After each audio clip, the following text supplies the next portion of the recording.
Así quedó gran parte del frente marítimo del estado venezolano de La Guaira, tras el doble terremoto que dejó miles de muertos y heridos. Fueron dos temblores de magnitud 7.2 y 7.5 que provocaron una ruptura de unos 200 kilómetros en la falla de San Sebastián, situada frente a la costa de La Guaira. La devastación generada por el doblete sísmico fue tan brutal que muchos se preguntan por qué colapsaron tantos edificios, dejando familias completas sepultadas bajo los escombros. En BBC Mundo hablamos con expertos para analizar 3 factores que influyeron en la caída de tantas edificaciones en La Guaira.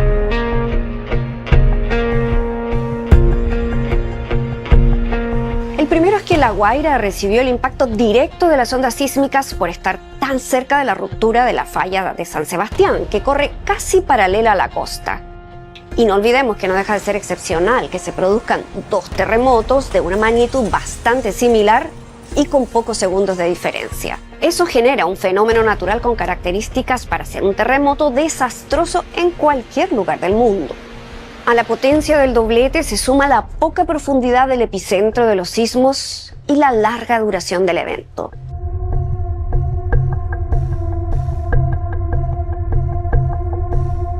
Al gran poder destructivo de los terremotos se suma otro factor muy importante: las características del suelo. Los científicos con los que conversamos en BBC Mundo nos explicaron que no todos los suelos en La Guaira son iguales.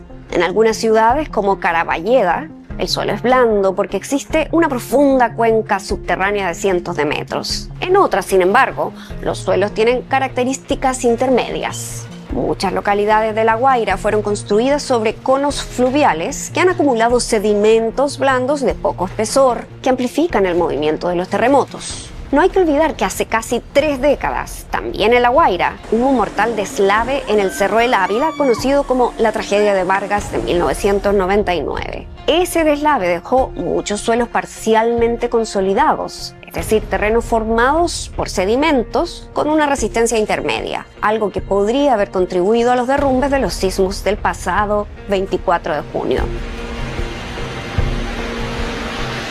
El tercer elemento es la calidad de los edificios que se derrumbaron. Aunque se van a requerir estudios técnicos para evaluar cada caso en particular, los expertos nos han dicho que han surgido muchas dudas sobre cuestiones fundamentales. ¿Cómo se aprobaron los permisos de construcción? ¿Si se realizaron los estudios de suelo? ¿O el tipo de materiales que se utilizaron? Posible afirman que se haya combinado factores como negligencia o corrupción. Venezuela tiene una norma de sismoresistencia aprobada después del terremoto de 1967 que ha sido actualizada en varias oportunidades y cumple con los estándares internacionales. El problema no es la norma, sino la manera en que se implementa y cómo se fiscaliza su cumplimiento. Todo esto ocurre en un contexto de profunda crisis económica que por años ha golpeado a Venezuela. Algunos integrantes de equipos de emergencia que han colaborado en las labores de rescate y de remoción de escombros nos han dicho que en algunos edificios se han encontrado con graves irregularidades en la construcción. Los estudios técnicos que se hagan en el futuro probablemente aportarán evidencias que permitan aclarar con mayor precisión qué pasó realmente con la calidad de los edificios que se derrumbaron.